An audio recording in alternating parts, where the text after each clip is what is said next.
can tell America that Challenger is at Taurus Littrow.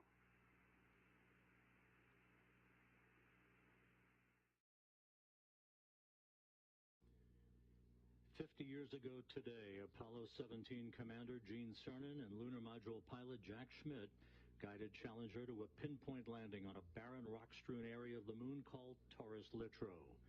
A half-century later, NASA's newest moon explorer, the Orion spacecraft, is barreling its way back home after circumnavigating the moon and beyond in an elliptical distant retrograde orbit, now less than 2 hours away from splashing down in the Pacific Ocean west of Baja California to complete its shakedown mission that has opened a new era of deep space exploration.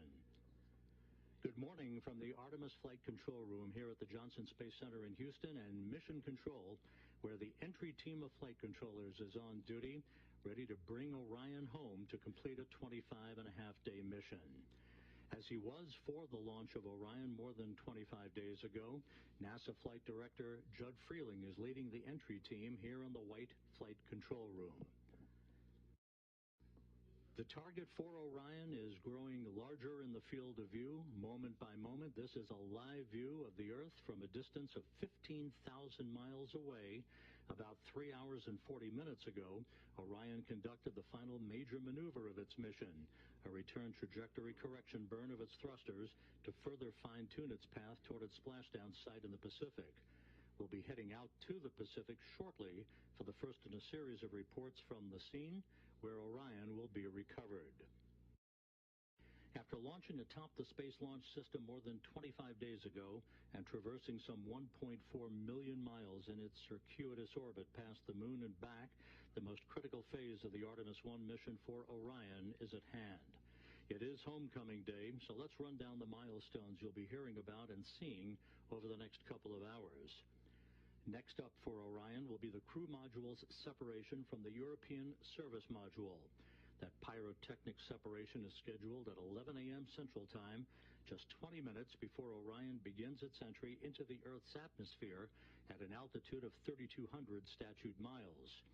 Now, we had planned for Orion to conduct a maneuver called the raise maneuver, a 16-second thruster firing to orient itself at the proper angle for its plunge back into the atmosphere.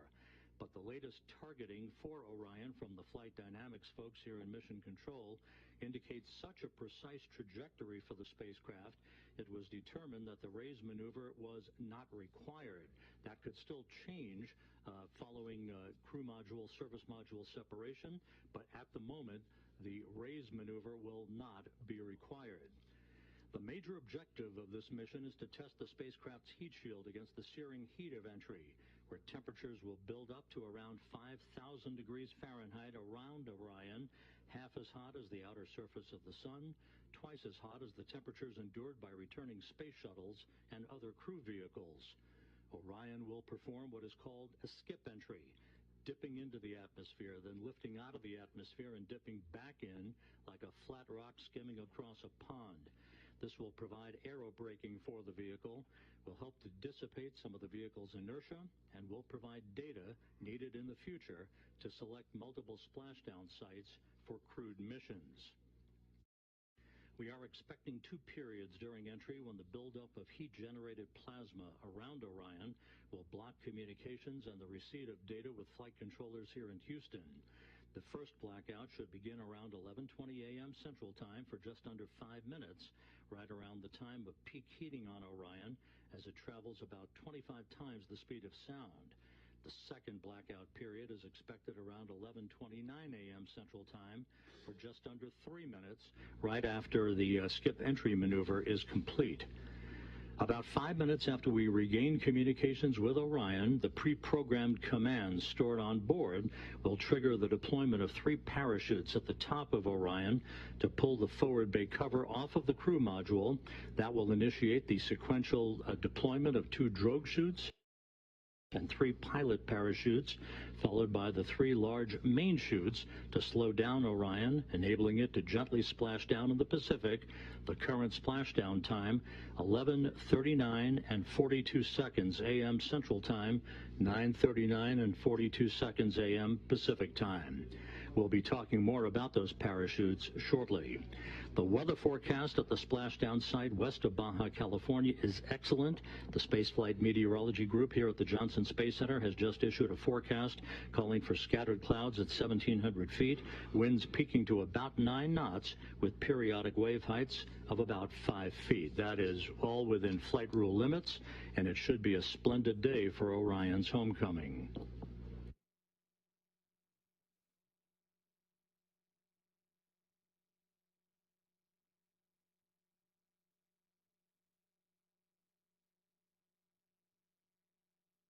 Out in the Pacific, aboard the prime recovery ship, the USS Portland, embedded with the Kennedy Space Center's Exploration Ground Systems Recovery Team and the U.S. Navy, is my colleague from the Kennedy Space Center, Daryl Nail. Daryl, good morning to you, and as they say in the Navy, give us a sit rep on preparations out there.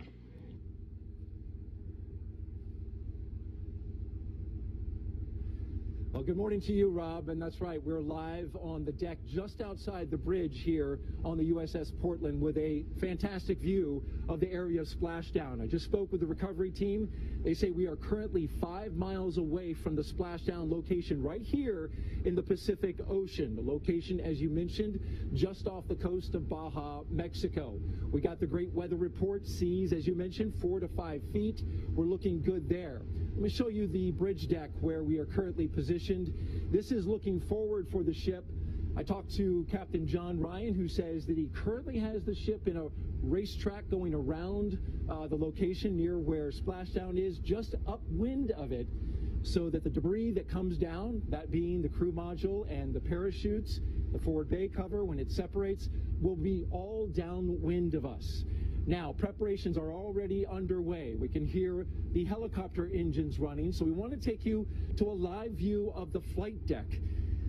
This is towards the back of the ship, where just 5 minutes ago, the Navy started the engines on 2 of the 3 Navy MH-60s, or Nighthawk helicopters, that will be used for the operation. There you see them on your screen. The 2 helicopters on the left side of the flight deck, they will be involved in the operation. The third to the right is a backup helicopter. Now, one of the helicopters will use the Navy's infrared targeting system, which will start looking for Orion at an altitude of about 50,000 feet. Should be able to quickly lock on to Orion's heat shield, which should be still very hot after reaching 5,000 degrees Fahrenheit on the heat of reentry. The second helicopter will track the forward bay cover, a 1,000-pound, 9.5-foot wide titanium cover on top of Orion, which protects the parachutes during the heat of reentry. It is jettisoned to allow them to come out. Now, NASA's plan going in was to recover it, but they've made an adjustment due to the seas and the limitations of a small boat crane needed to lift it out of the water. Both helicopters, if you can see just to the left of that helicopter at the bottom of your screen, have GSS cameras mounted to them. These are ultra-high-def cameras to record 8K resolution video for engineering purposes. Now, with those helicopters just minutes away from flying out, let's take a look underneath this very flight deck. You can see into the well deck, and this is the multi-purpose capability of this vessel, the USS Portland. Down on the well deck is where the final phase of recovery will happen. 2 teams of Navy divers are preparing to launch the small boats. You see them at the bottom of your screen, just partially protruding there at the bottom. Those are inflatable boats that the Navy will use. 6 in all will pre-position themselves in the open sea to recover debris from the descent operation, and then, of course, secure the Orion crew module itself. The Navy dive team will also take above water and underneath water photography of the heat shield before the crew module is moved. This is for all engineering purposes, so they can see it freshly returned from space. Once the divers have Orion stabilized with tow ropes, you see that bright yellow structure right dead in the middle of your screen. That is the cradle that the boats and the winch lines will pull into position and put it right down on top of that cradle. They will flood that deck with water, roughly about 6 feet, and then with a careful choreography of winch line and lines being pulled and maintained by sailors, they'll put it in position for its ride back to San Diego. Now, coming up, we'll speak to one of the Navy divers who will be in the water helping. In fact, he's on deck standing by in just a few minutes. He's ready to go into the water. We'll get some words from him before he goes out on his assignment. Looking good on the ship right now. Rob, we'll send it back to you in Houston. Thanks, Daryl. And again, a live view from Orion as it continues its pinpoint journey back towards its splashdown site, not far from where you are out on the Pacific. We will be going back to Daryl Nail on the USS Portland frequently during the course of today's coverage. Orion is wrapping up, as we said earlier, a mission that will have spanned 1.4 million miles, having flown further away from Earth than any human-rated spacecraft designed to return humans to Earth. And, of course, the big test that's coming up, the ultimate test of its heat shield that will repel temperatures that will build up around the base of Orion to about 5,000 degrees Fahrenheit at peak heating as Orion barrels back into the Earth's atmosphere. It has been an incredibly successful mission for the Orion spacecraft. We'll be talking to a variety of people about all that, officials and managers and engineers throughout the course of our coverage today. But for the moment, let's take a visual and interactive look at this mission with NASA's Philip Hargrove, who will use the moon board to explain it all. Yes, welcome to the moon board here at the Apollo Saturn V Center. It's been a super exciting month since the Artemis 1 launch. So let's take a look back at everything that happened just a few miles away from where I'm standing right now. Now, on November 16th at 1:47 a.m., the SLS lifted off from Launch Pad 39B here at Kennedy Space Center, and it put on an incredible show for everybody watching here from the Space Coast. I can't even describe to you how amazing it was to watch that core stage. Those solid rocket boosters provide over 8 million pounds of thrust at liftoff. Now, those boosters and the core stage got us going from 0 to over 17,000 miles per hour in just about 8 minutes. And then once all that propellant was depleted, the responsibility was passed on to the interim cryogenic propulsion stage. Now, the first job of the ICPS was to perform a perigee-raise maneuver. And this means that we're getting into a low Earth circular orbit that allows us to deploy those solar panels, start harvesting energy, and do systems checkouts to make sure that we are ready for our journey. And we stayed in that orbit for about 30 minutes, and then we did our translunar injection burn. This is the primary responsibility of the ICPS because it gives us the energy to escape low Earth orbit and commits us on a path out to the moon. Now, once it completed that burn, the ICPS separated from the Orion, and it performed one final burn to completely leave the Earth-Moon system. And after doing that, Orion was on its way out to the moon. So it spent about 4 days heading out towards the moon, and then we quickly dipped in about 60 miles above the surface of the moon and did an outbound powered flyby. Now, that powered flyby means that we're taking advantage of the speed we already have, the gravity of the moon, and the energy we get from the service module's engines in order to target our orbit. And the orbit that we were targeting is called a DRO, or a distant retrograde orbit. And what that means is that instead of moving counterclockwise relative to the Earth like the moon does naturally, we are moving clockwise. So we're going in this opposite direction. That's what retrograde means. And distant means that we are going farther away than we have with any human spacecraft before. We're orbiting about 38,000 miles above the surface of the moon. And this is a really convenient orbit because we were able to stay there without having to use a ton of fuel for station keeping. And it also provides a safe, efficient path back home when we're ready. So this allowed us to learn how to operate in deep space, one of the core tenets of this mission. And then once we were ready, we started our trip back home. So we performed one more powered flyby, this time targeting our return, where we lit up those engines as we dipped close to the surface of the moon. And then we began our return transit, which took about 7 days, and that leads us to today. So next time, we'll talk a bit more about what that return looks like and what our entry is actually going to look like. But until then, back to you. Thank you, Philip. And again, a live view of Orion closing in on planet Earth, now about 11,000 miles away from Earth, as it continues a very, very precise trajectory for a splashdown that is scheduled at 11:39 and 42 seconds a.m. Central Time this morning. For Orion, launch from the Kennedy Space Center occurred on November 16th on the world's most powerful rocket, the Space Launch System. The first outbound powered flyby of the moon was performed 5 days later on November 21st, dipping to within about 81 miles of the lunar surface.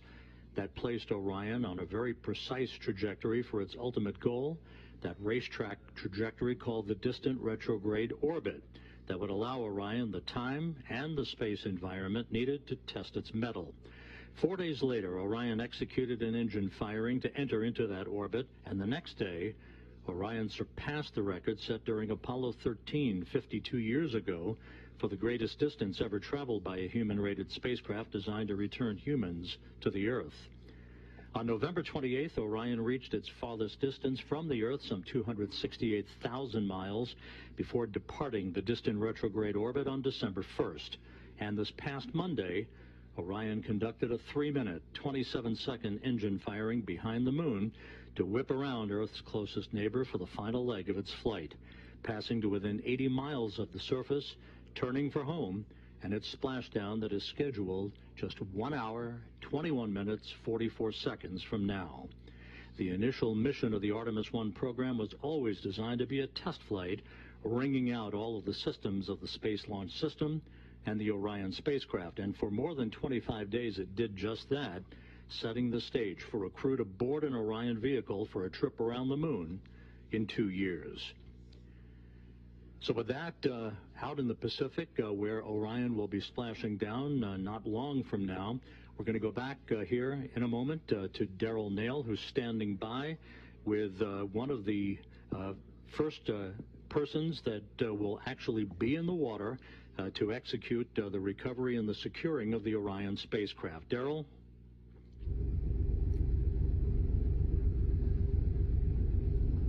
That's right, Rob, and his name is Wayne Shearer, and he is the Navy diver first class aboard boat number 2. He is the lead on one of the 2 small boats called Cricks, which are essentially small inflatable Navy boats. He's just about 20 or so minutes away from getting into that boat. Thank you, Wayne, for coming up here and making some time for us to tell us about the operation today. Of course, sir. So tell me exactly how your team goes about securing this spacecraft after it comes back from space, splashes down the water just a few miles from us. Well, sequence of events are going to go splash down, wait 2 hours. We're going to do a hazard analysis, make sure there's no gas coming off of it. We're going to come up, take those pictures like you said earlier for those engineering purposes. Once that's done, then we put the what's called a pony collar on it, and then basically it's a sequence of events of pulling all those ropes out like you said earlier and pulling it into the well deck. Easy day. Easy day, and we know that there's certainly going to be some challenges, right? Seas are 4 to 5 foot currently, which is within your limit. Let's take a look now underneath the well deck to the boats that are currently being prepared. You're really literally going to be going down here and right to that boat after we conclude our interview. How will you manage the 4 to 5 foot seas with a bobbing spacecraft and bobbing inflatable boat with your team? Well, this is just another day in the park for us. You know, we've trained for the last year and a half for this. We've been in worse seas than this, recovering anything under the water. It's just different. Instead of recovering something from under the water, we're going to recover something that fell from the sky. You can see on our screen, those are the tip edges of your 2 inflatable boats. I imagine you'll be positioned somewhere towards the front or back? I'll be positioned toward the middle of the boat. Towards the middle of the boat. And as you do this operation, have you thought about just the importance of it, reflecting that it is you who will be one of the first people to put your hands on a spacecraft that just came back from space?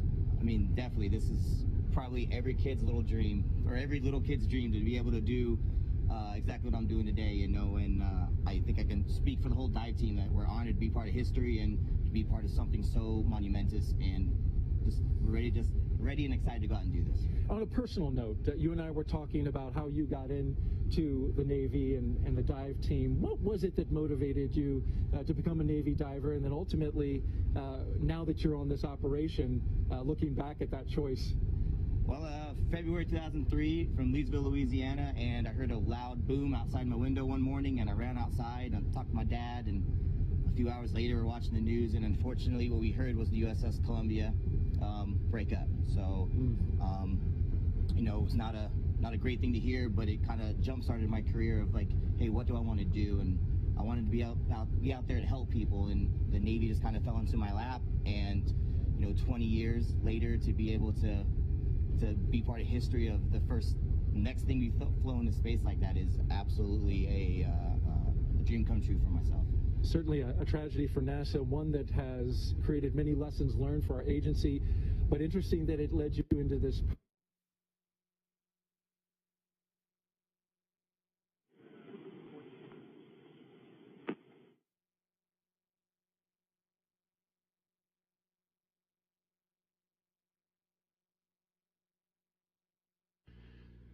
They have around the world. And briefly, Wayne, as you look out here to the Pacific Ocean, where you will literally be in the water in just a few minutes, will you be sharing any words with your team? Good luck, be safe, and let's be part of history. All right, we wish you the best. Wayne, thank you for taking the time, and good luck out there. Thank you, sir. Rob, we'll send it back to you. Thanks, Daryl. It looks like a great day out in the Pacific, west of Baja California, where Orion is headed. And you can't beat this view, though. The view of the Earth, where Orion is headed, tried and true, on a pinpoint course for a splashdown just 1 hour and 16 minutes from now. After Orion enters the Earth's atmosphere at the conclusion of this 25-and-a-half-day mission, the spacecraft is going to rely on a very heavily tested parachute system to slow down its speed and allow for a very gentle splashdown. Koki Machin, the chief engineer of Orion's parachute assembly system, now describes the process and the path to the certification of the parachute system.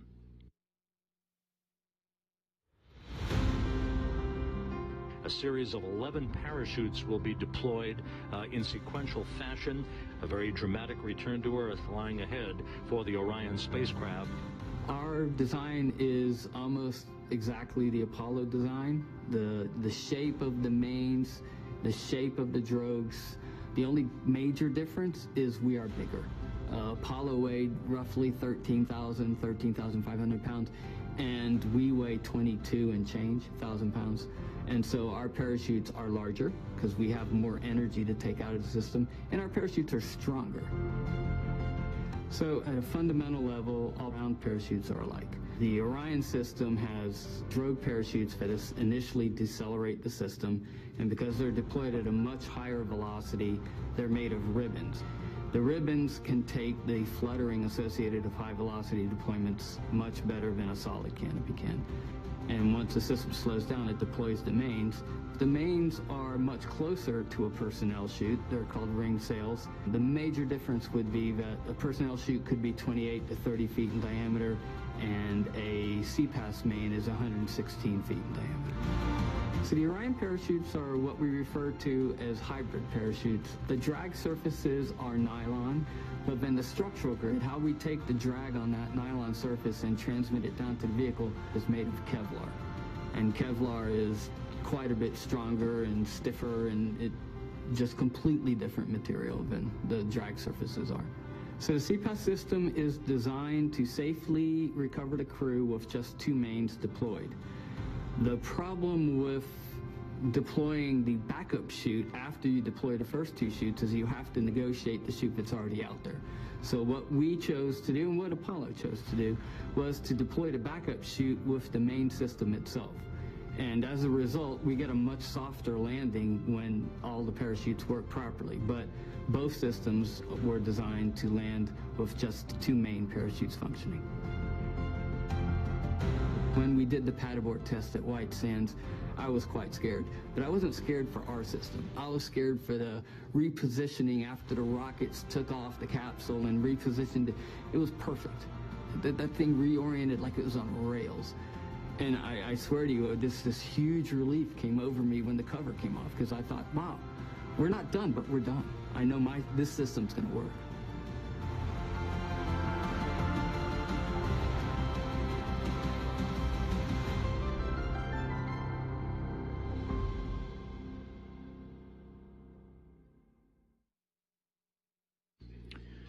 And there again, the view of the Earth. We're about 33 minutes away from the first big milestone. That will be the separation of the crew module and the service module, signaling the beginning of Orion's entrance into the home stretch of its 1.4 million mile journey.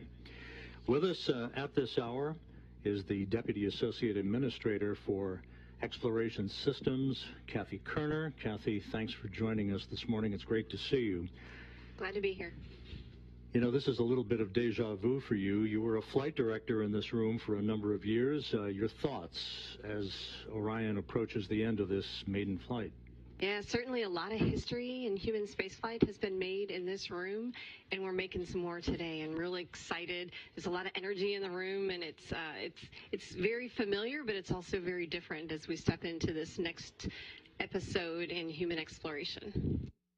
You know, the mission had its trials and tribulations getting off the ground, but once it did, so far, so good. The mission has exceeded expectations in many areas. Of course, the post-flight analysis is yet to come, but from the top level, the 1,000-foot level, looking down at the mission, what are your thoughts about what has been accomplished in setting the stage for a crewed mission 2 years from now? Absolutely, this has been a phenomenal mission thus far. If you asked me to grade it, I'd give us an A+. I think that the work that has been performed both by the Exploration Ground Systems team, the SLS team, and the Orion team has been fantastic. We've been learning how the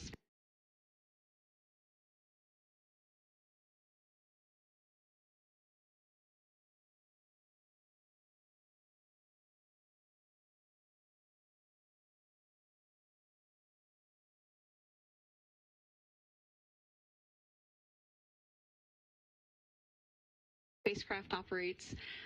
We've been learning how to fly this amazing machine, and it's gone so well that we've actually been able to add tests during the mission that help expand the envelope that we're going to be able to use to operate the spacecraft once we have crew on board. The major objective of the mission lies ahead. That's the rigorous testing of the heat shield, as we've just seen in our features. 5,000 degrees Fahrenheit building up around the spacecraft, twice as much as space shuttles endured when they re-entered the Earth's atmosphere.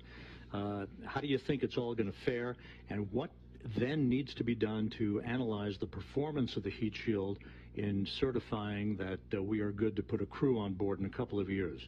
So this is the primary objective of this test mission, but we've got a lot more objectives that we need to accomplish between now and when we launch crew. We have an environmental test that we need to conduct of the entire integrated spacecraft once we get the environmental and life support systems on board. So this is just one of many tests that we have going forward, and one of many analyses that we need to do with all of the post-flight data that we retrieve from the spacecraft. We opened up the broadcast paying homage to Apollo 17 landing on the moon 50 years ago today. It's only coincidence that this happened, but it seems very appropriate, doesn't it? It does. It seems fitting that we would honor Apollo with the new legacy of the Artemis generation and this mission today. Thanks very much, Kathy. Kathy Kerner, the Deputy Associate Administrator for Exploration Systems, and we're nearing the end of the home stretch here of this very first mission. Thanks. Thanks, Rob. Great to be here.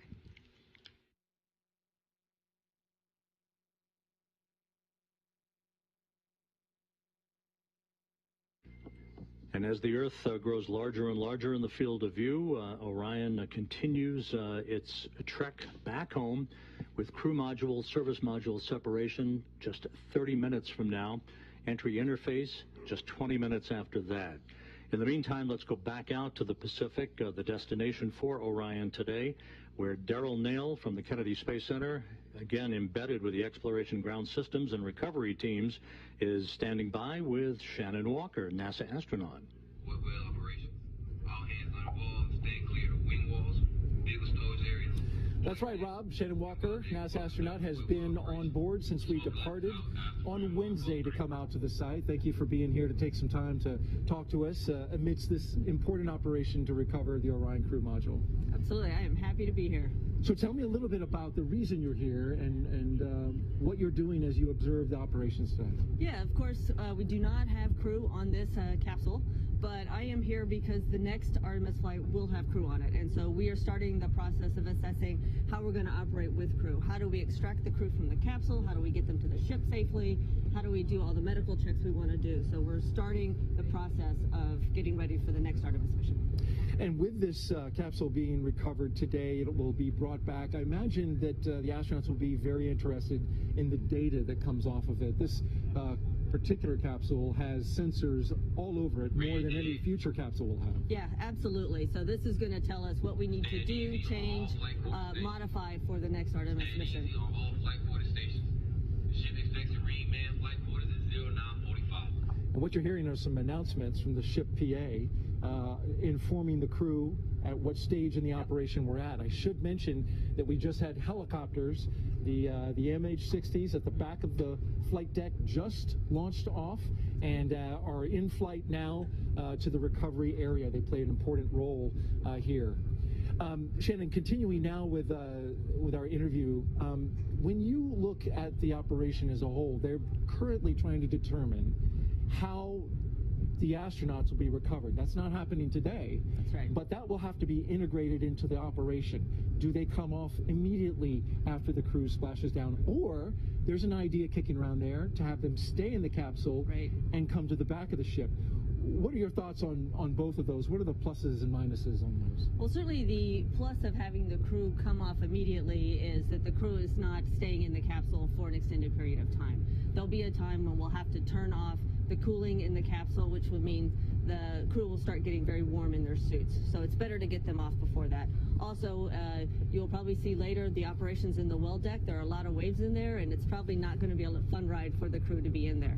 So you're right, we're looking at it. The actual, let's see, next summer, we're going to have another test run. We'll be out on a ship, and we will be looking at all the different methodologies for getting crew off the capsule. And may I ask what your particular favorite would be? I mean, I think you've already kind of indicated you're leaning more towards, let's get off the ship. Off immediately. Yeah, so I think we will probably, now don't quote me on this, but we'll probably extract the crew via helicopter from the capsule and helicopter them over to the ship. And as an astronaut, just briefly, when you come back from space, physically, you're in a condition where, how would you describe it, physically and mentally? Yeah, so when we come back, we consider crew deconditioned. While on the space station, for example, we have lots of exercise, so we're really strong when we come back. It is still a big adjustment to being in Earth's gravity again. The lunar missions is kind of in the middle between what we did in the shuttle days and what we're doing on the space station. So we don't know exactly how the crew's going to feel, but they're going to be exhausted, and so their balance may be off a little bit. So it's better just to get them out of the capsule. As far as the mental side goes, I found that when I am back on Earth, it's just a huge sigh of relief in that somebody else is worrying all the details, and I can just sit and relax a little bit. Well, we appreciate you being here. Thank you for all the insight. You're doing a great job of staying balanced amidst the 4 to 5 foot seas as you see the horizon going up and down, right? It is definitely a challenge. Thank you very much, Shannon. Rob, we'll send it back to you in Houston. Thanks, Daryl. Thank you, Shannon, and happy sailing out there as we continue to watch this scintillating view of the Earth as we are just 1 hour, 5 minutes away from splashdown. Now, as Shannon Walker alluded to in that interview with Daryl Nail on the USS Portland, we're going to be on the air here for a couple of hours after splashdown while a number of flight objectives and test objectives are being conducted, data gathering on the Orion spacecraft. But the whole recovery issue to get Orion into the well deck of the USS Portland is no small feat. Melissa Jones, who is the landing director and the recovery director from the Kennedy Space Center, has worked tirelessly to choreograph all of the elements of that recovery operation. Let's take a look now at how Orion will be recovered. Today we are aboard the USS John P. Murtha, and behind me is a mock-up capsule of the Orion crew module, and we are training the team to be ready to do Artemis 1 recovery operations. My role as the NASA recovery director is to lead the interagency team that will recover the capsule. Ever since the Apollo program, NASA and the Navy have worked together to recover NASA's capsules in the water. So one of the huge benefits of working with the Navy is the fact that they're operational and we leverage their core competencies to bring the flight hardware and the crew back safely from the moon. On the Artemis 1 recovery day, my job will be to direct the team through the integrated operation to recover the capsule. The ship will get to the recovery location 24 hours before, and we will start launching weather balloons. And that data will go back to Houston and will help inform where we splash down. A couple hours before splashdown, the Navy launches small boats off of the knuckle boom crane, and helicopters will take off, and they will do their circles in the air, and they are waiting for the capsule to re-enter so that they can get good data and photo imagery of the capsule on its way back to Earth. Once that is done and we splash down, we will safe the capsule, approach the capsule, attach lines to the capsule, and recover it into the well deck of the ship. Artemis 1 recovery operations will take about 5 hours to perform all of the work we need to do because we are gathering data so that we can fly crew mission on Artemis 2. When Artemis 1 splashes down, it's going to be the culmination of all of the hard work that we've put in as a team. It's going to be an amazing feeling, hearing that we've met Earth's interface and that we can see 3 good main parachutes. And when we hear splashdown, I'm going to get goosebumps all over me.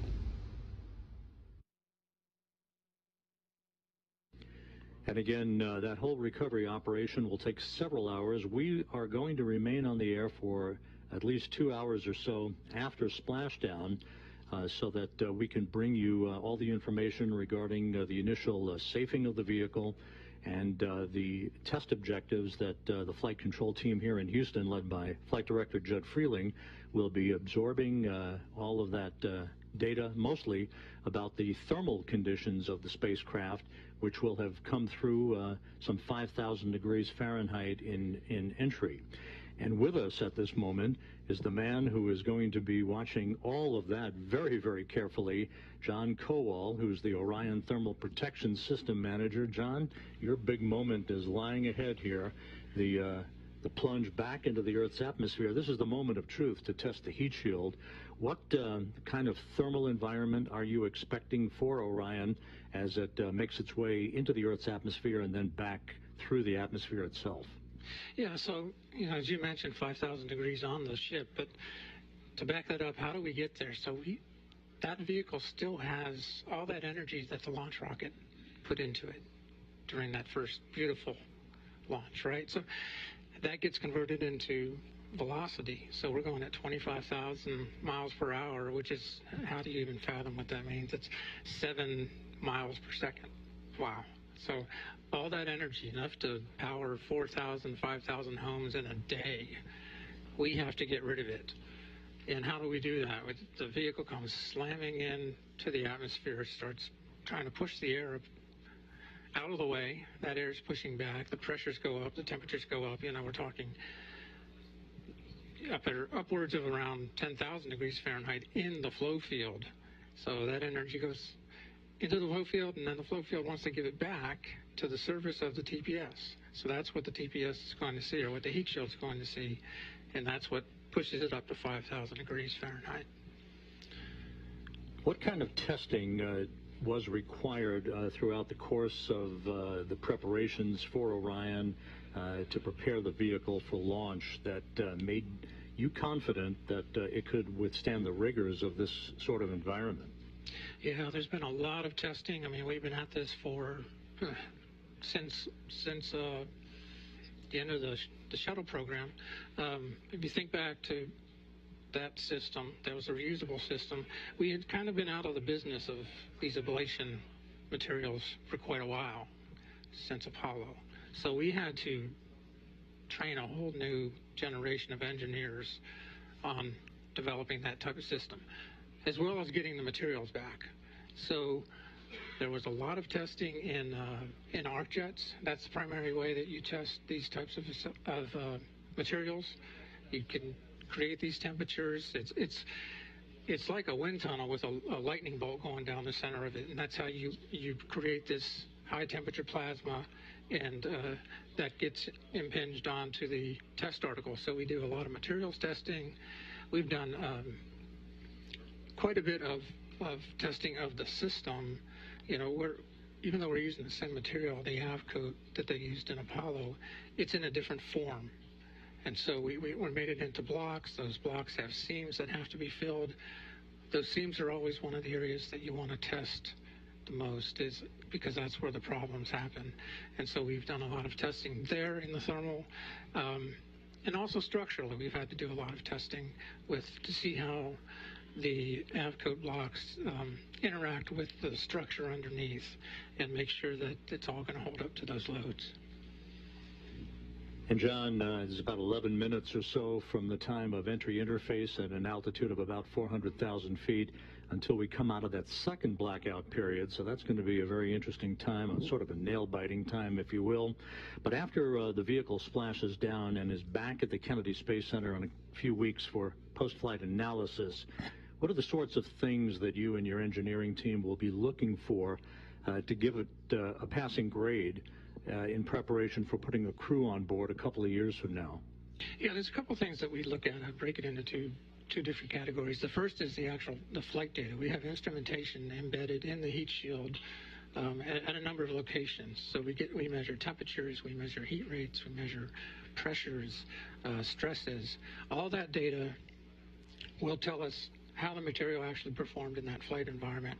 It will also help us to inform our computer modeling methods, and that's another thing that we need to make sure that it's performing how we thought it was going to perform, so that we can use those models in the future, to predict for other missions.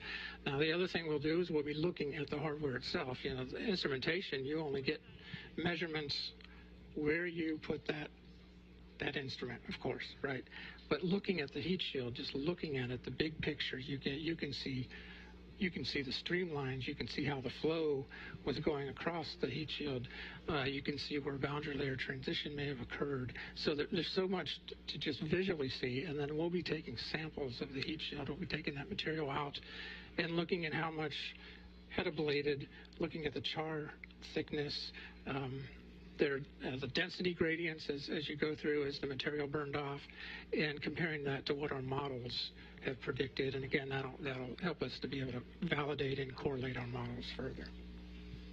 Very good. It's going to be a very important time for the engineers, of course, and we'll see how Orion fares here in the next hour or so. John Kowal, Orion's Thermal Protection System Manager, thanks very much for joining us this morning. Sure. Thank you.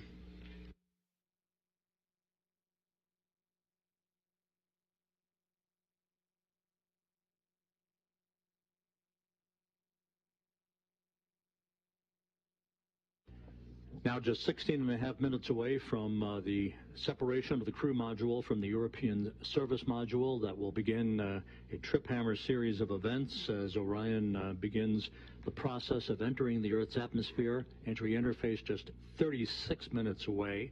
So let's go back out to the Pacific Ocean west of Baja, where Daryl is on the USS Portland. Daryl?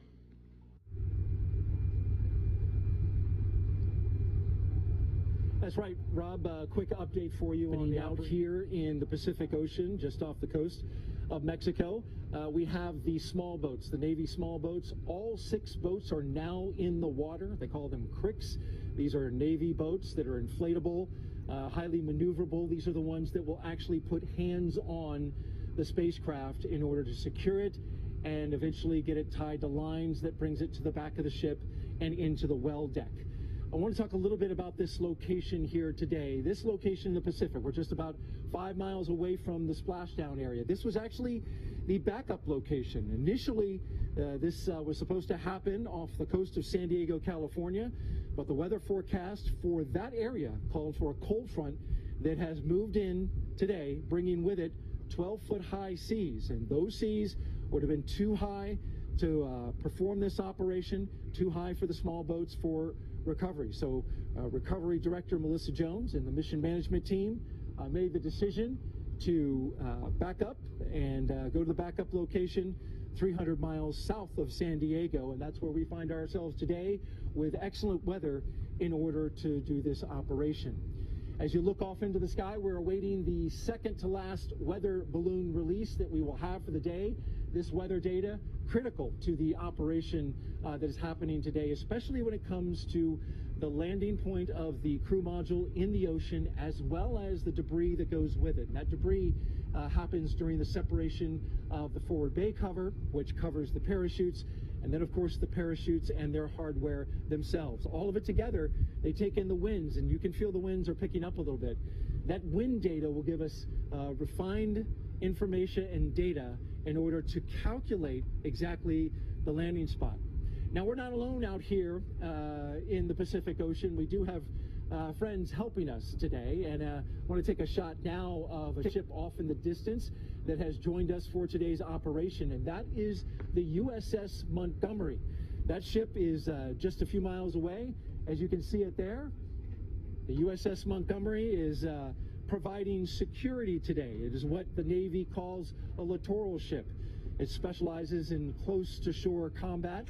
It's highly maneuverable in that space. Today, though, it has a peaceful mission, and that is to provide security to this location during splashdown. So for the public safety, to prevent boats from coming in and around the area, as well as provide additional eyes to the sky in tracking Orion crew module as it comes down.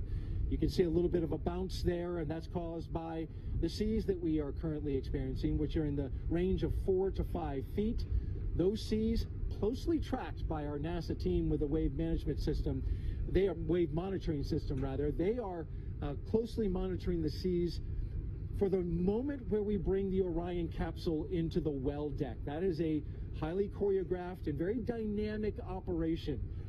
With the seas being what they are, when those waves come into the well deck, it can create a very dynamic environment with waves splashing back and forth inside the well deck, and teams on ropes trying to stabilize Orion to get it in just the right position here on the ship to then allow the well deck to drain out, have the Orion crew module put in place for its ride back to San Diego. That's the latest from here on the USS Portland out in the Pacific Ocean. Rob, will send it back to you. Thank you very much, Daryl. We can report that all of Orion's systems are performing magnificently at this hour. At an altitude of just under 6,000 nautical miles, we did lock up on the tracking and data relay satellite system. So Orion's telemetry is now being processed through the TDRS network. This worked in concert with the Deep Space Network throughout the course of the mission. And now that we're on TDRS the rest of the way, we'll be able to have real-time data through our tracking and data relay satellite system constellation. We're just 11.5 minutes away from crew module, service module separation, the first major milestone on the road home in this final phase of Orion's 25.5-day mission. So let's take a visual and interactive look at what is coming up for Orion's journey back to Earth. Let's go back to NASA's Philip Hargrove at the moon board. Thank you. Welcome back to the moon board. So we're going to talk a bit about the European Service Module and the Orion Crew Module. So as we know, these two systems have been working in tandem for a really long time, and that extends beyond just this Artemis 1 test flight for the past 26 days. So back in 2019 was when they were first integrated and pieced together. In 2020 was when they were fully assembled, including the solar panels and the protective fairings that protected them during launch. And then they were finally attached to the launch abort system and made it on top of SLS in October of 2021, prior to, of course, launch on November 16th, just 26 days ago. So we know that one of the primary test objectives of this mission is to make sure that this heat shield at the bottom of the crew module is able to safely bring our astronauts home from deep space. Now, for reference, when we bring astronauts home from the International Space Station, they're coming in at about 17,000 miles per hour. But today, Orion is coming in at 25,000 miles per hour. So we're coming in way hotter, way faster than we have done before. So we need some new heat shield technology. And we also need some additional hardware in order to slow us down and make that really happen. So let's talk about what that looks like. So this forward segment of the Orion crew module is called the forward bay cover. And this section is actually designed to completely be pulled off by 3 parachutes. So we have 3 parachutes that's going to pull that off. We have 2 drogue parachutes that are going to come out after that to slow us down a bit. We have 3 pilot parachutes that are going to pull our mains out. And then the stars of the show are 3 main parachutes that measure up to 116 feet in diameter each. So that gives us 11 parachutes that it takes to get us safely back home. So now that we know a little bit about what that hardware looks like, we can take a look at what that journey actually looked like. So as we know, we had a 7-day return transit. And as we approached the Earth, the service module and the crew module separated from one another. and the service module is going to burn up in the atmosphere above the Pacific Ocean. As that happens, the Orion crew module is going to use its reaction control thrusters to do a 180 flip and point that heat shield towards the atmosphere as we target re-entry. So a really important phase here is entry interface. This is at an altitude of about 400,000 feet, and this is where we define a lot of our entry conditions, such as the flight path angle and the velocity. Now, this is really important because if you come in at too shallow of an angle, you may bounce right off the atmosphere and not even re-enter. But if you come in too steeply, you're going to experience forces that are beyond the design of your spacecraft. So what we're going to do today is actually toe the line and do a nominal skip maneuver where we're actually going to bounce off once. That allows us to have a steeper re-entry, and that actually increases the heating, allowing us to really test the capability of that heat shield. And we will also be minimizing the G-loading, which leads to a softer ride for the Moonican and in the future for our Artemis astronauts. Now, once we do that, the atmosphere is going to slow us down pretty significantly, but we'll still be going over 300 miles per hour. And then we will slow down to 20 miles per hour after that sequence of 11 parachute deployments. Now, once we splash down west of California, we will have these red inflatables that will make sure that no matter what orientation we hit the water at, we will be right side up. And then the USS Portland is going to recover the capsule and bring it back to the U.S. Naval Station in San Diego. Now, there's a really large team comprised of U.S. Navy, Air Force, NASA, contractors who worked really hard to prepare for today. So I am super excited to see them welcome Orion home. Back to you.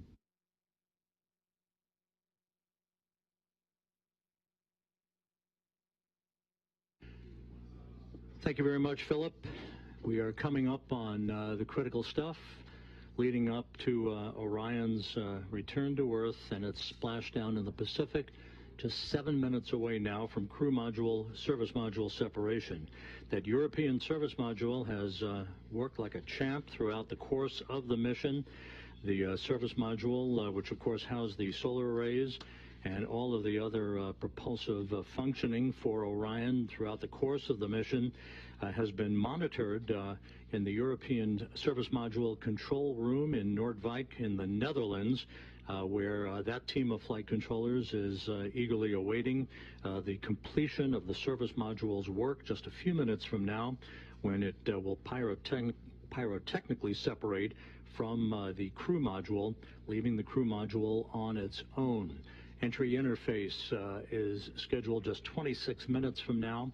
We'll be receiving reports from Flight Director Judd Freeling and his team of flight controllers throughout Orion's descent back into the Earth's atmosphere and through all of the parachute deployment sequence events leading up to splashdown that is scheduled at 11:39 and 42 seconds a.m. Central Time, 9:39 and 42 seconds a.m. Pacific Time. One thing worth noting is once Orion splashes down in the Pacific, it will stabilize in one of two positions, either pointed up, which is called stable 1, or pointed down in stable 2. The crew module uprighting system, known as the CMUS, deploys a series of 5 bright orange helium-filled bags on the top of the capsule that will either flip Orion right side up or keep it right side up in its stable 1 position. Those 5 bags are packed in hard containers and installed atop the capsule inside the structural gussets between the parachutes and other equipment. They're inflated with helium gas that is stored in pressure vessels located close by the bags. Each bag has its own independent inflation system. The CMUS, or crew module uprighting system, initiates after landing and opens up a valve for helium to flow into those uprighting bags. It is considered, at least operational, that we have 4 out of those 5 bags to inflate to maintain a stable 1 configuration for Orion to enable Navy divers to approach the vehicle. One of the first things that they'll be looking for is any leakage of toxic gas or toxic fuel from the vehicle. Assuming there is no such leak and that Orion appears to be in good shape, then they'll begin the methodical process of approaching the vehicle with other personnel and other Navy assets in order to begin the securing of Orion on the ocean for its towing back into the well deck of the USS Portland.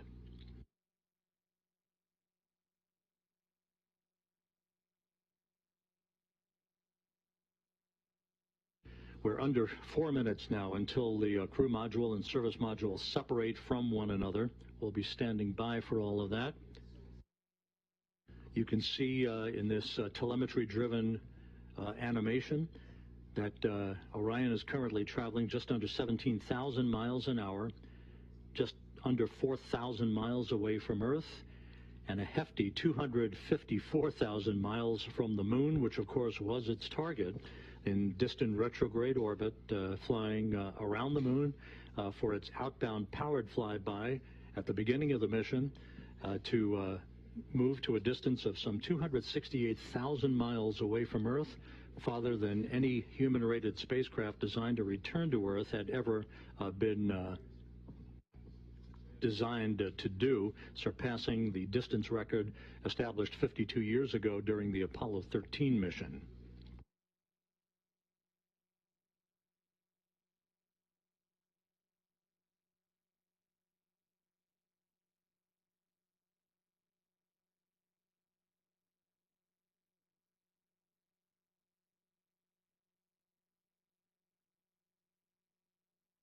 Here in Mission Control, the flight dynamics folks and the guidance, navigation, and control folks have put up a graphic which is essentially the ground track for Orion as it will make its way across the southern Indian Ocean, passing the northwest coast of Australia en route to its ultimate trajectory that will carry it across the Pacific.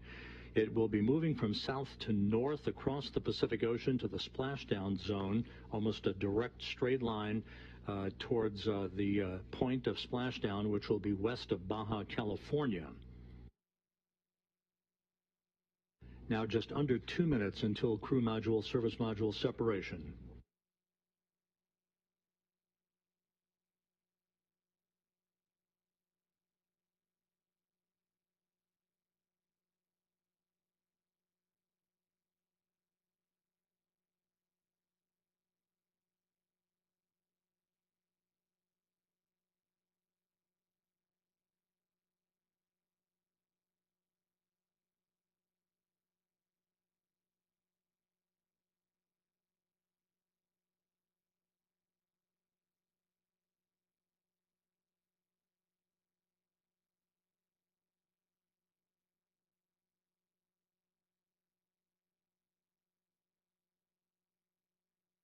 Now just 1 minute away from crew module, service module separation. We'll be standing by for confirmation of that from the mechanical systems officer here at Mission Control.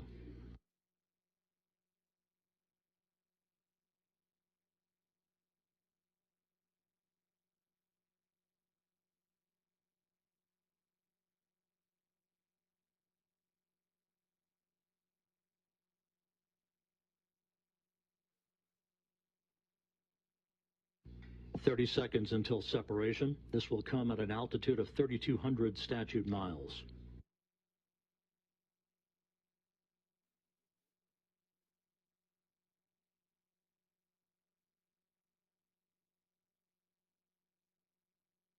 "10 seconds until set.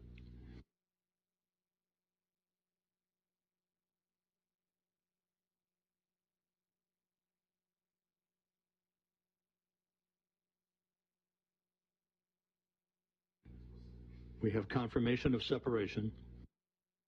Orion flying on its own. Again, the separation occurred right on time at 11 a.m. and 11 seconds Central Time, with Orion 3,200 statute miles away from Earth. The service module The European service module has done its job.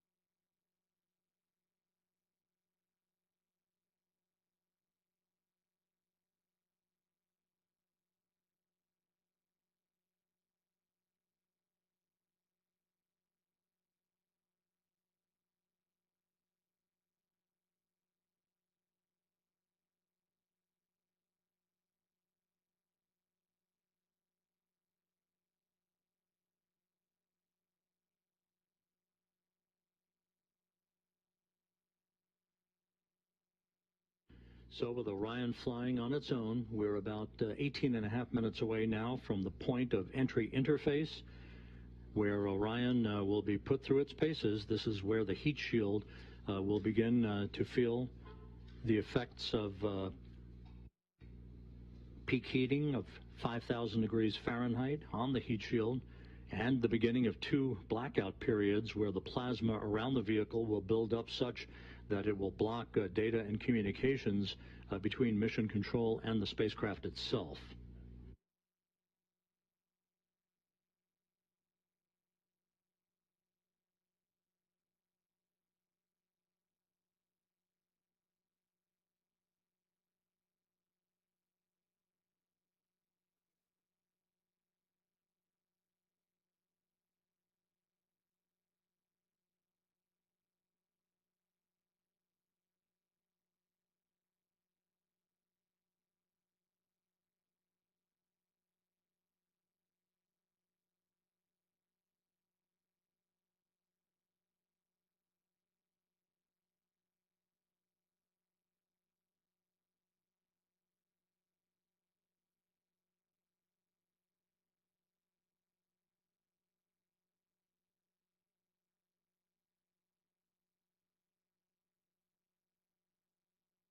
Orion continues to fly smoothly on, all of its systems in excellent shape.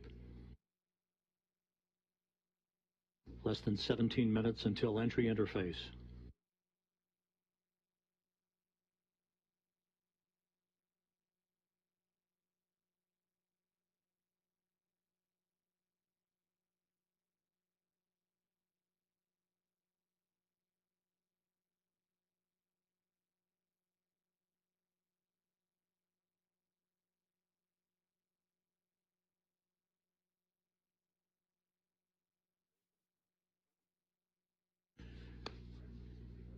And the crew module raise burn that we thought was not going to be needed is being conducted. Just basically a fine-tuning of the orientation and the angle, a 16-second firing of the thrusters, and a good burn reported, 8.12 feet per second, and a change in velocity. So the raise burn was executed. That will further fine-tune Orion's path at the proper azimuth or orientation, where the heat shield is at its optimum angle to begin the repulsion of the heat that will build up around the heat shield at the time that we begin entry interface, just about 15.5 minutes from now. So the crew module service module separation went off as planned. The raise maneuver was executed at 11:03 and 41 seconds Central Time. Again, the raise maneuver was executed. Orion now flying at the proper orientation for entry interface into the Earth's atmosphere. Entry interface is scheduled at 11:20 and 14 seconds a.m. Central Time at an altitude of 400,000 feet. At that point, Orion will be traveling 24,464 miles an hour with a range to splashdown of 3,659 statute miles.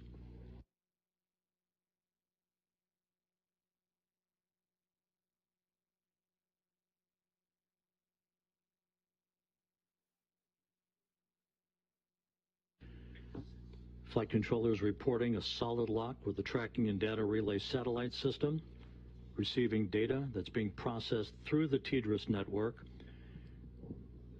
Just a reminder that after we pass into the Earth's atmosphere, At the speed at which we're going, and with the temperatures expected to build up very quickly for peak heating around the heat shield of Orion, we will begin the first of two blackout periods, the first of which is scheduled to begin at 11:20 and 16 seconds a.m. Central Time and will last about 4 minutes and 48 seconds.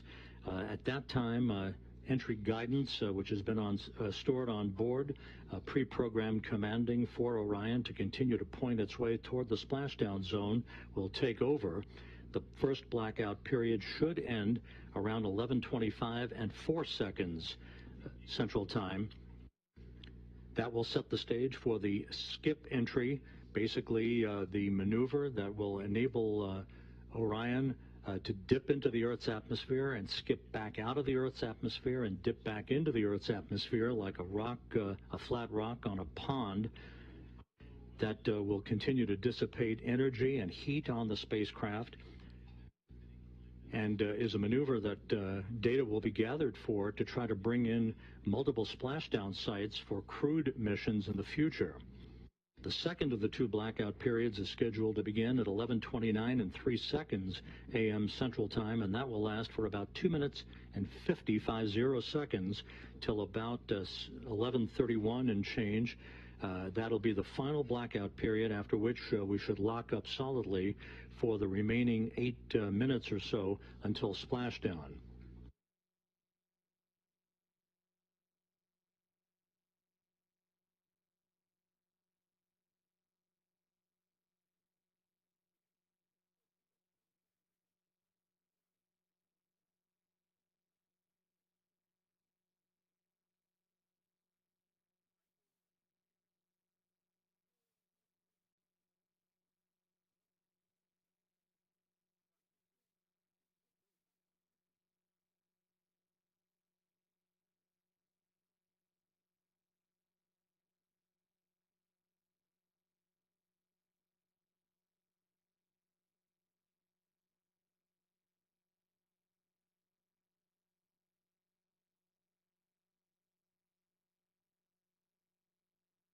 This is Mission Control Houston, 12 minutes away from entry interface.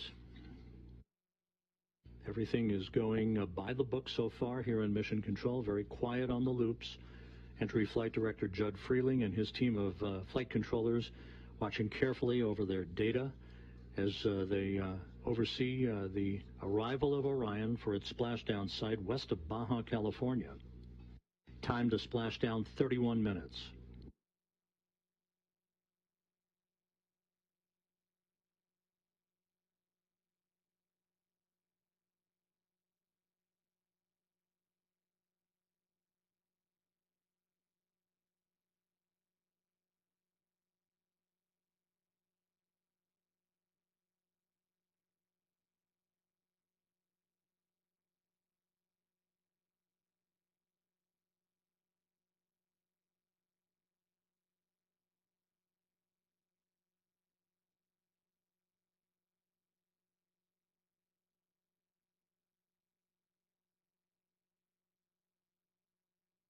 Less than 11 minutes now until entry interface.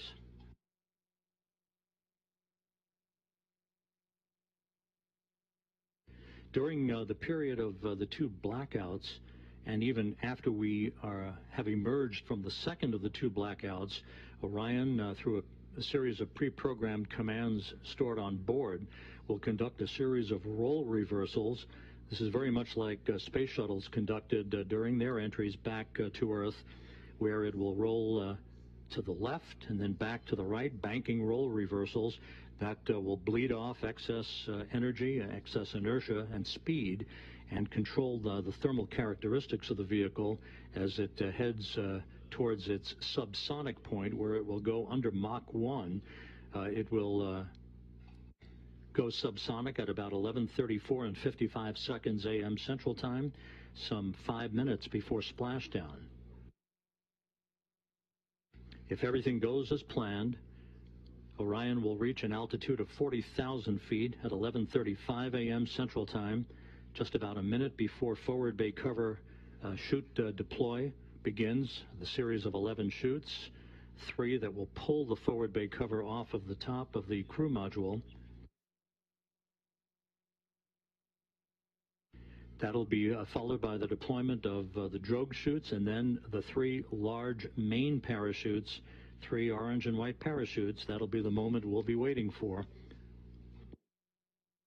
Orion now 28.5 minutes until splashdown.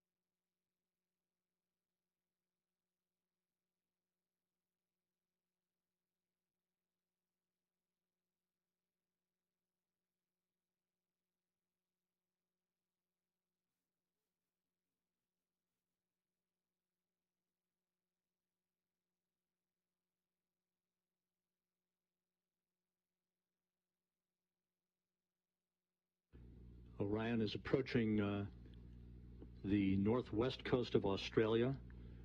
27.5 minutes until splashdown. We're just 8 minutes away from the point at which Orion will dip into the Earth's atmosphere and begin what basically is a hellish entry, where temperatures around the spacecraft will raise to about 5,000 degrees Fahrenheit. That's half as hot as the outer surface of the sun.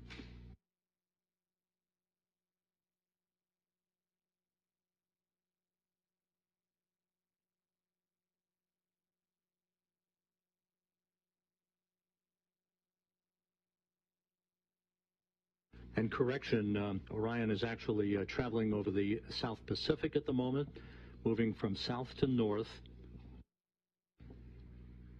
Just 7.5 minutes until entry interface.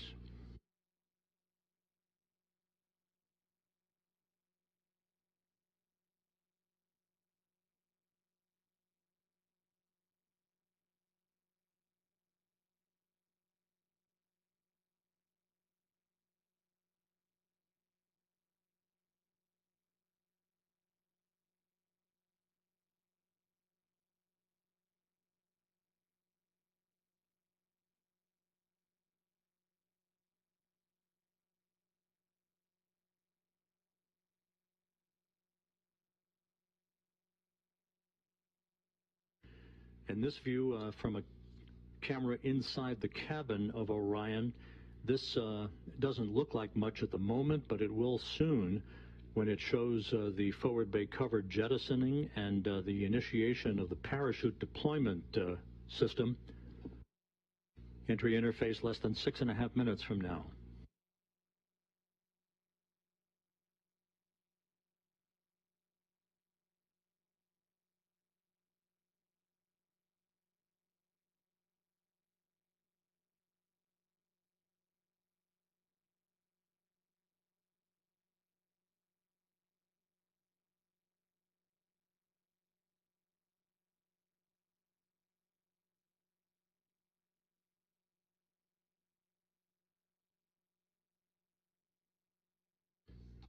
Just to recap, the crew module, the Orion crew module, separated from the European service module about 14.5 minutes ago, right on target as it was planned, and a short raise maneuver, a 16-second firing of Orion's thrusters, oriented the vehicle, raising it just a tad so that its heat shield was at the proper orientation in the direction of travel, to begin entry interface in about 5 minutes at an altitude of 400,000 feet above the Earth.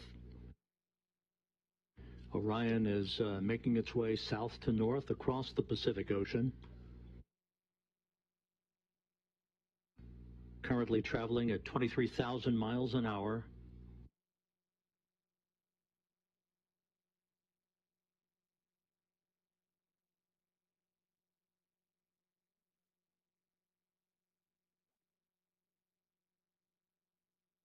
We're about 5 minutes away from entering the first of the 2 blackout periods, which will last about 4 minutes and 48 seconds.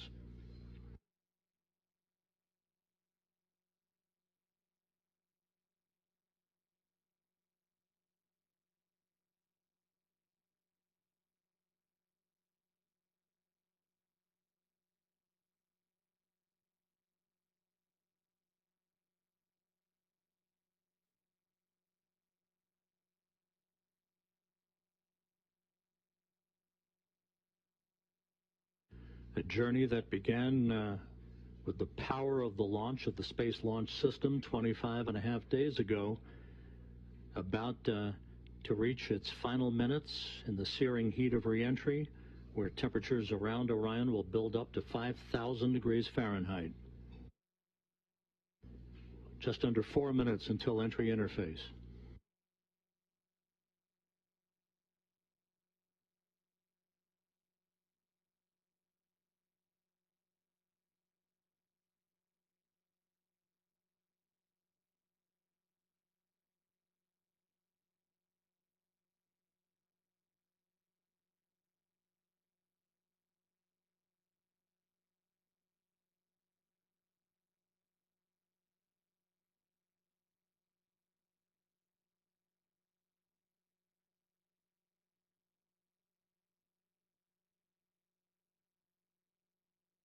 Once again, at entry interface, which we will reach about 3 minutes from now, Orion will be at an altitude of 400,000 feet, traveling just under 25,000 miles an hour, with a range to splashdown of 3,659 statute miles.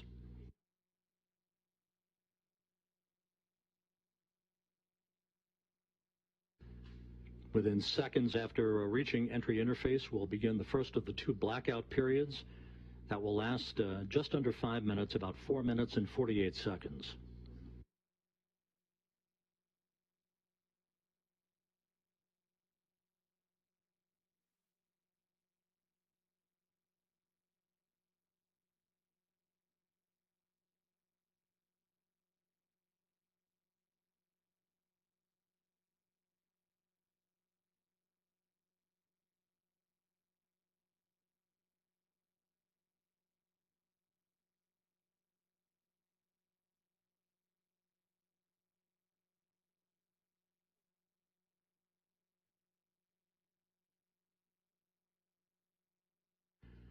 And here's the ground track for Orion as it passes well to the west of South America.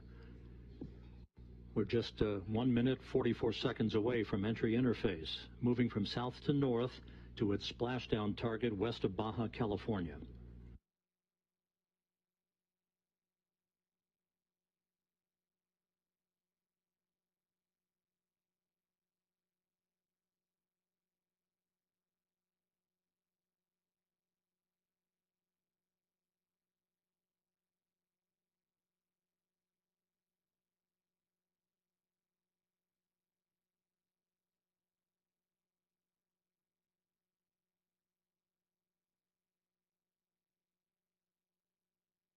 Just 1 minute away from entry interface.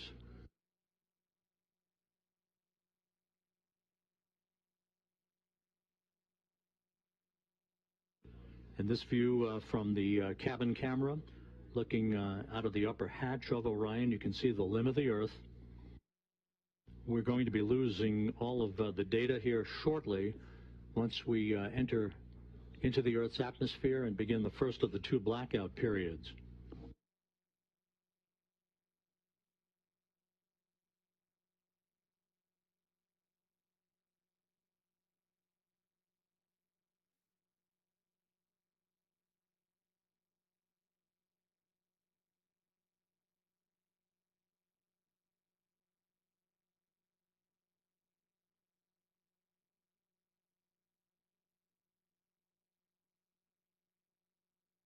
Standing by for entry interface and the first of the 2 blackout periods.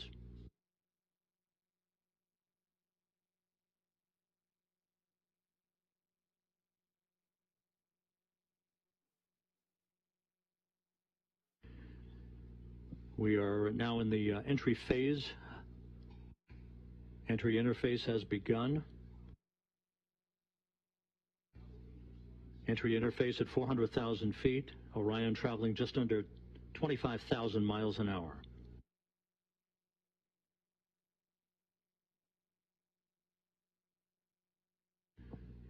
We've gone into the first blackout period. This is a visualization based on what should be happening at the moment, where the temperatures around the heat shield are reaching about 5,000 degrees Fahrenheit. This is the moment of truth for Orion.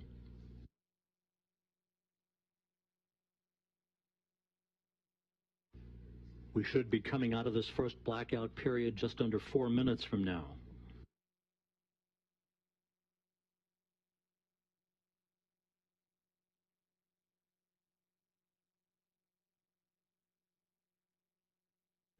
Orion should be traveling about 23,326 miles an hour at the moment.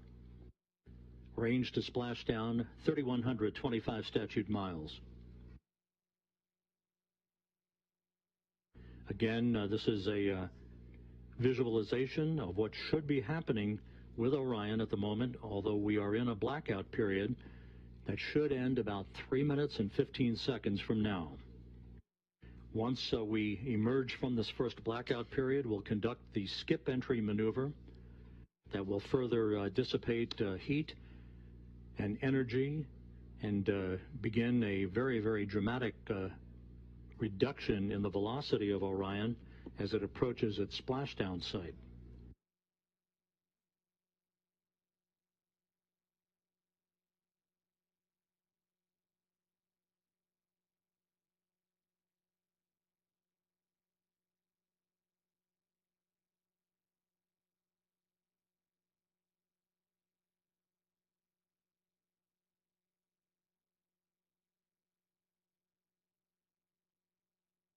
Clocks here in Mission Control showing the sequence of events yet to come. The first blackout period to end about 2 minutes and 18 seconds from now.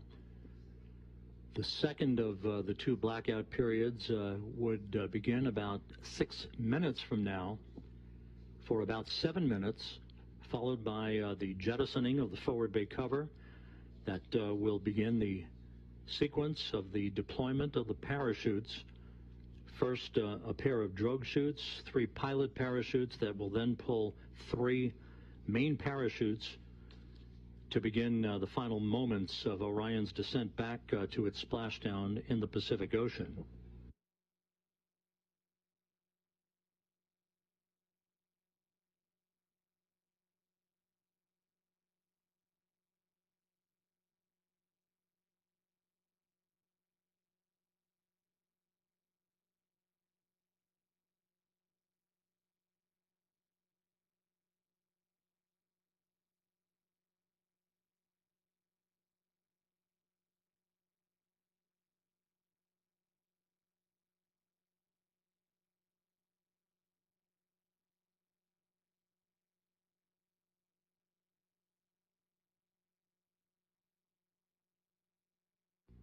One minute to go until we come out of this first blackout period.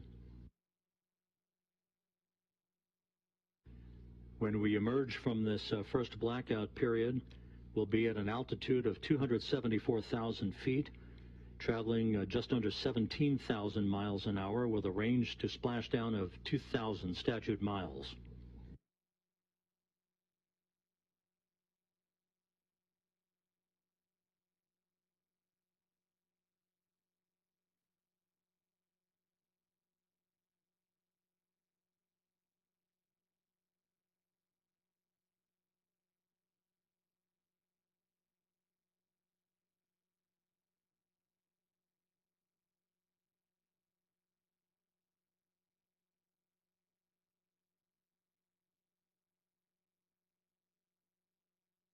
Standing by for a reacquisition of signal.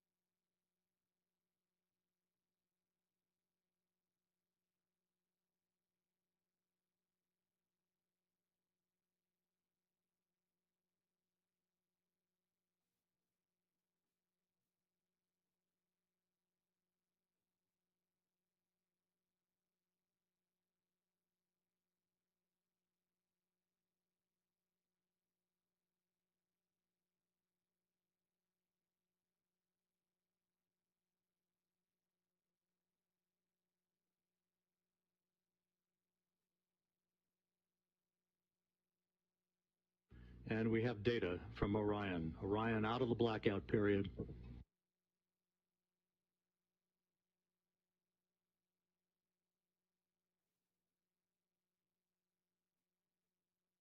Flight Dynamics reports that Orion is right on the money, coming right down the pike. A good view out of the cabin camera looking out of the upper hatch of Orion.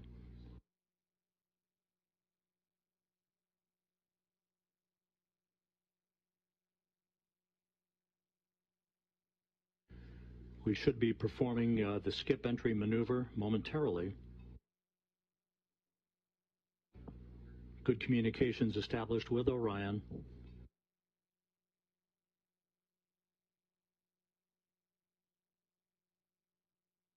The second blackout period to begin about 2 minutes from now.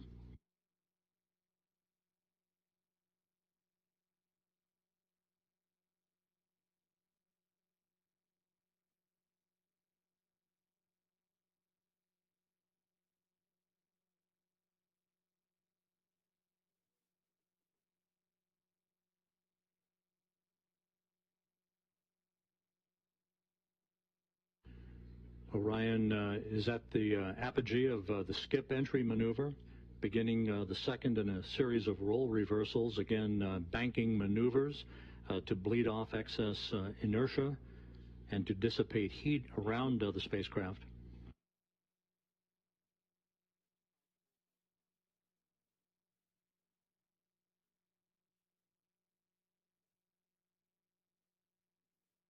The start of the second blackout period, about 1 minute and 13 seconds from now, will come at an altitude of 270,000 feet, with Orion traveling about 16,400 miles an hour, range to splashdown less than 1,000 miles.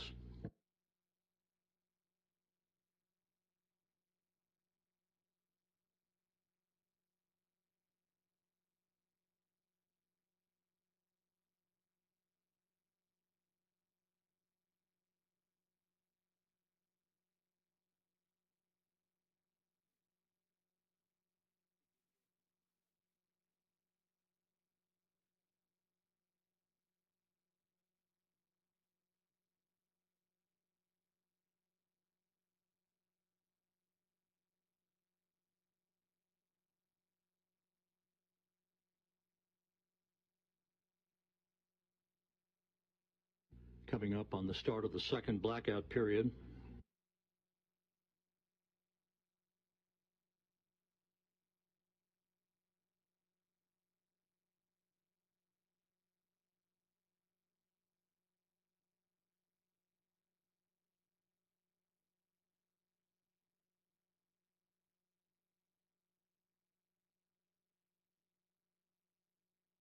We should be in that second blackout period right now.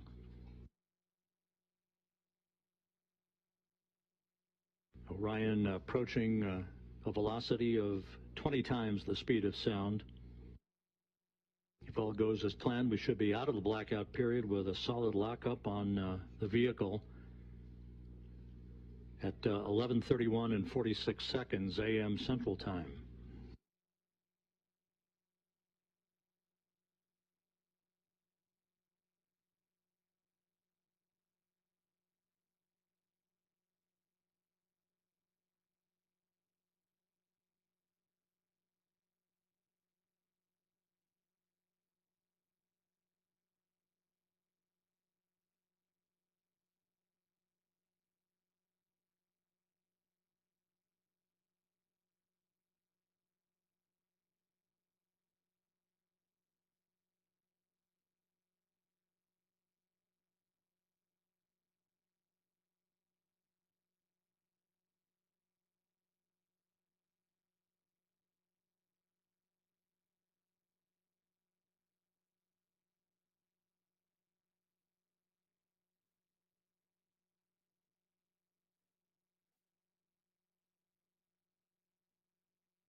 This is Mission Control Houston, the airborne WB-57, one of the airborne assets to track Orion's return to Earth, has visual acquisition of the vehicle. We should be coming out of this second and final blackout about 30 seconds from now.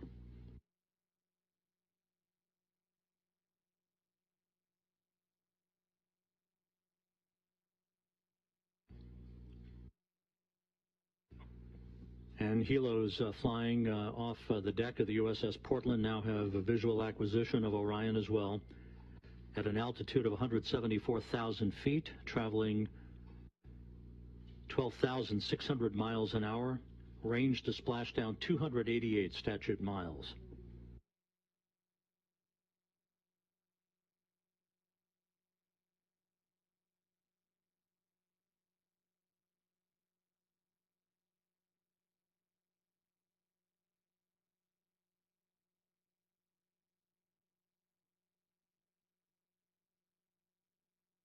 This view on the deck of the USS Portland.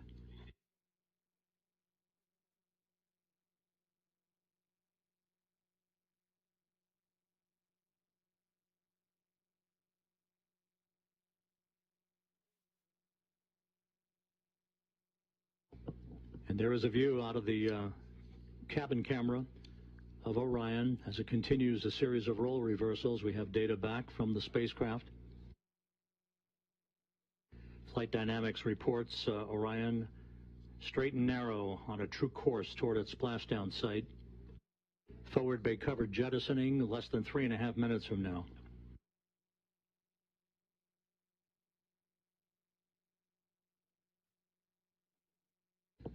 (150,000 feet off the ocean).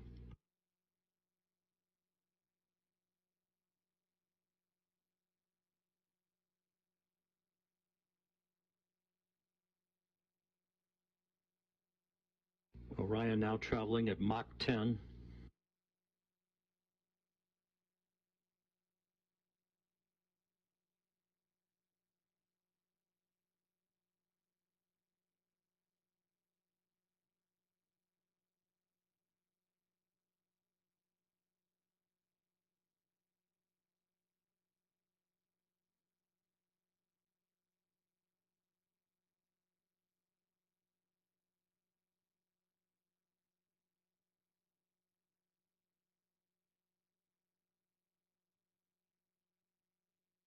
Orion's speed now down to Mach 6.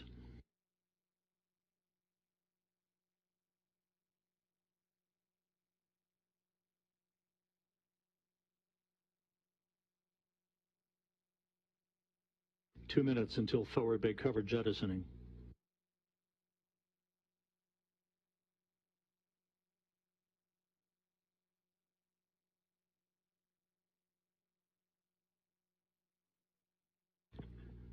Orion 100,000 feet now.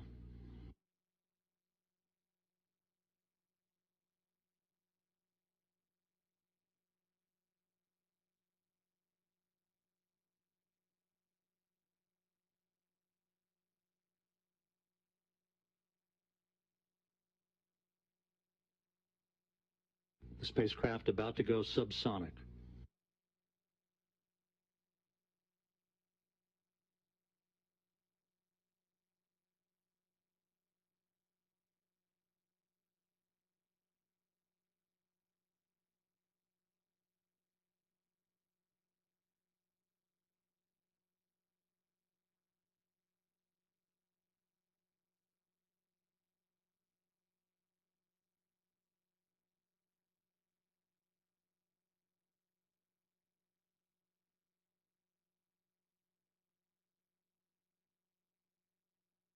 "45 seconds until forward bay cover jettisoning."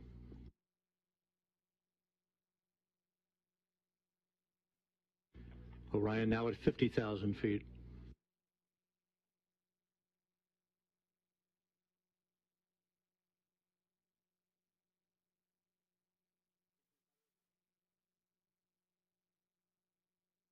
Forward bay cover jettisoning pyros are armed.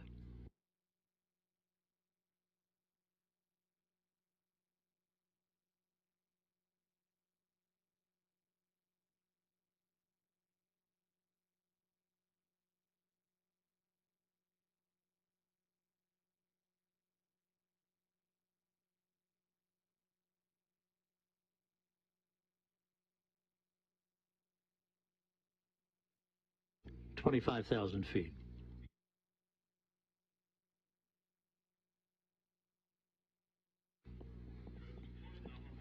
Drogues have been deployed.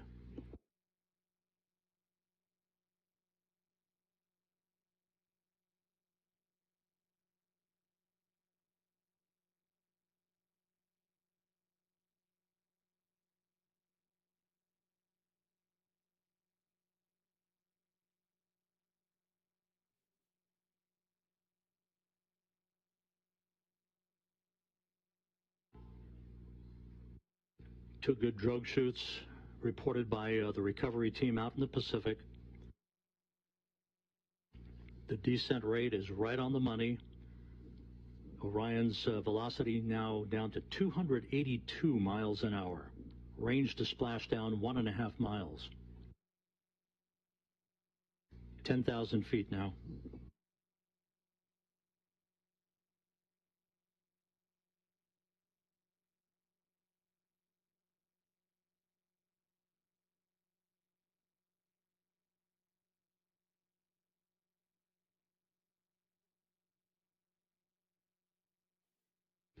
And we're on mains. 5,000 feet.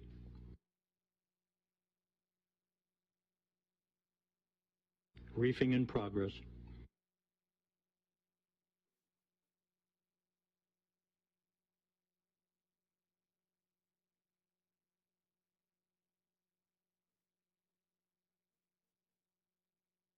Three good main shoots for Orion.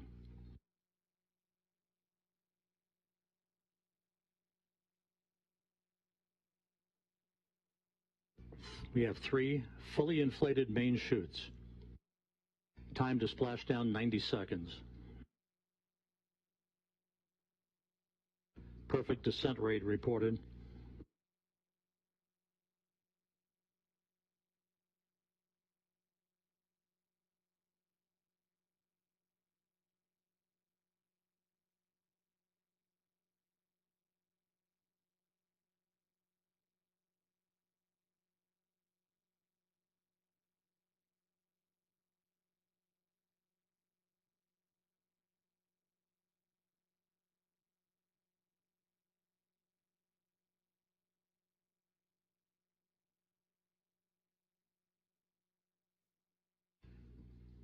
And there it is, high over the Pacific, America's new ticket to ride to the moon and beyond now in view.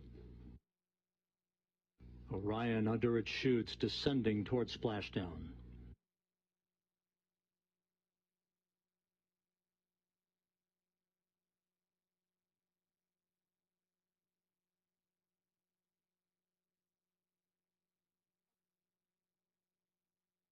Orion in the perfect orientation for splashdown, just seconds away.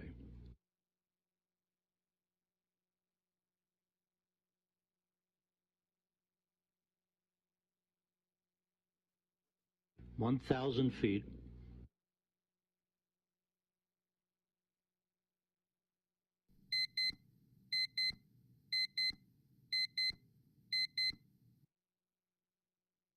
Good descent rate.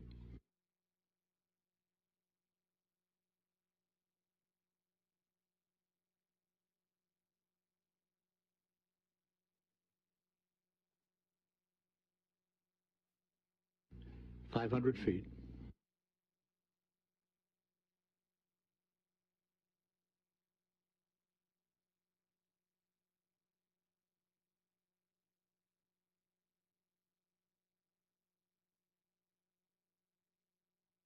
Splashdown.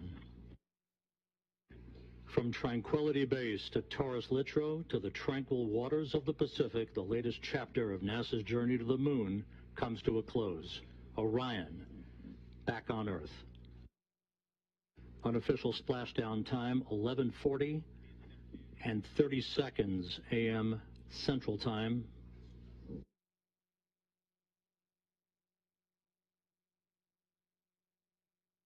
At a mission elapsed time of 25 days, 10 hours, 54 minutes, 50 seconds. That's unofficial. Splashing down off the coast of Baja California.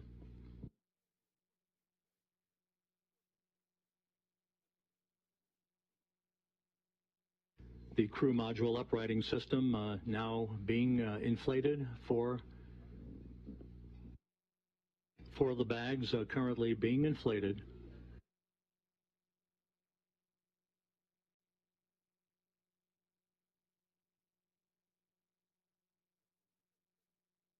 And we have a report that Orion is stable 1, upright, the way it should be.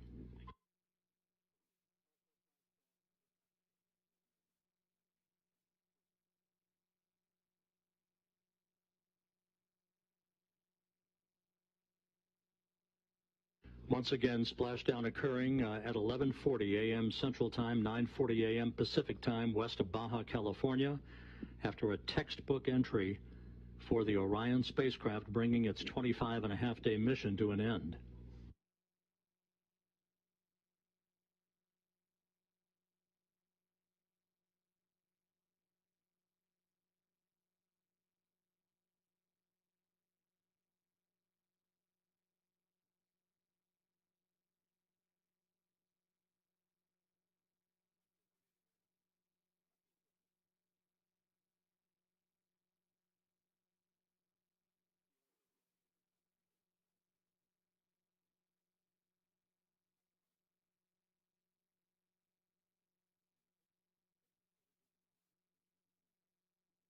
Orion's recovery beacon is on. We have confirmation that 4 out of the 5 crew module uprighting system bags have fully inflated, standing by for word on the 5th one.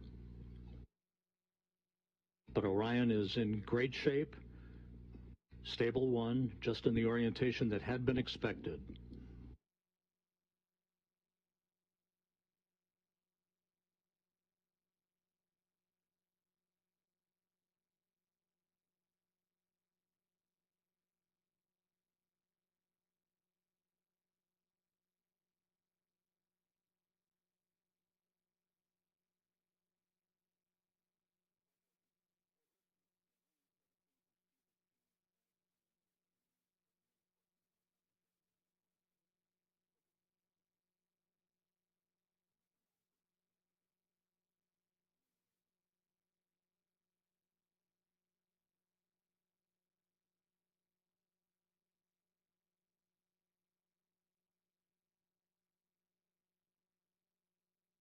This is Mission Control Houston. Once again, the Orion spacecraft, having completed a journey of 1.4 million miles, bobbing gently in the Pacific Ocean. 4 out of its 5 crew module uprighting system bags have been deployed. We're standing by for word on the 5th. However, irrespective of that, it is in stable 1 configuration, in good shape, according to the recovery team. And we are now receiving word that all 5 of the crew module uprighting system bags are fully inflated. So that's exactly what we had hoped for. Orion safely bobbing up and down in the Pacific Ocean.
This is Mission Control Houston. You're looking at the Orion spacecraft.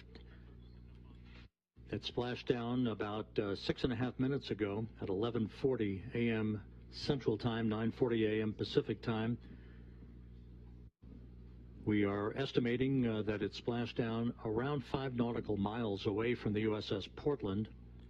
The recovery ship and Navy boats and divers will be approaching the vehicle before long.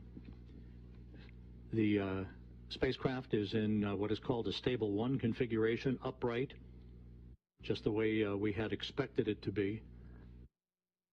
5 perfectly inflated crew module uprighting system bags, maintaining a nice gentle configuration for Orion. First of the Navy helicopters now approaching the vehicle.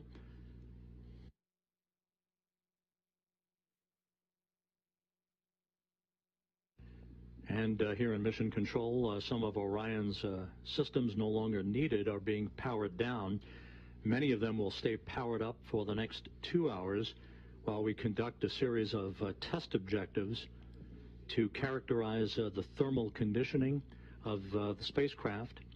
That will be important for future data for crewed missions to determine how long the crews can remain comfortable inside a vehicle returning from the moon.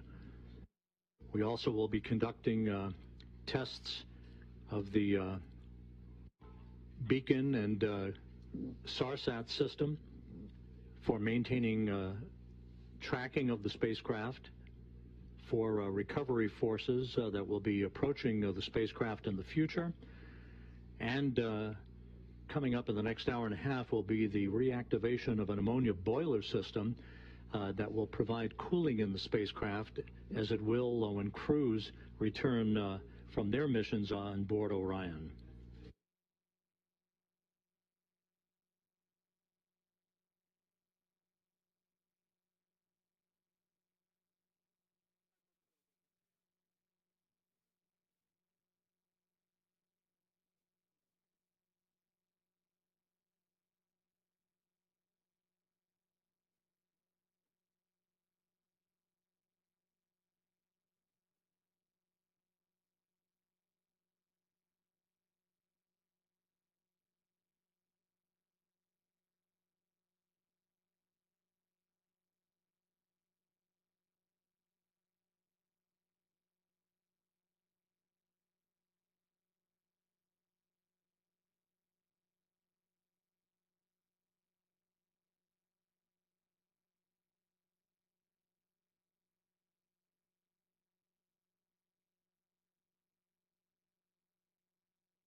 This is Mission Control Houston. Reports from the USS Portland indicate that the first of 2 Navy helicopters flying in the vicinity of Orion, which is about 5 nautical miles away from the ship, indicate no damage to the spacecraft and no hazardous fuel leaking from the spacecraft.